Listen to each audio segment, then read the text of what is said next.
4 kecelakaan ini tidak ditanggung BPJS Kesehatan. 1. Kecelakaan kerja.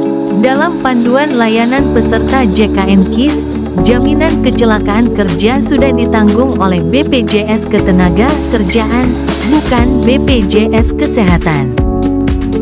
2. Kecelakaan akibat kelalaian. Kecelakaan karena miras atau narkoba saat berkendara, mengemudi kecepatan tinggi, dan hal lain yang disengaja tidak ditanggung BPJS Kesehatan. 3. Kecelakaan ganda yang ditanggung Jasa Raharja. Jasa Raharja menanggung layanan kesehatan korban kecelakaan jika masih di bawah 20 juta rupiah, selebihnya ditanggung BPJS Kesehatan. 4. Kecelakaan ganda transportasi umum.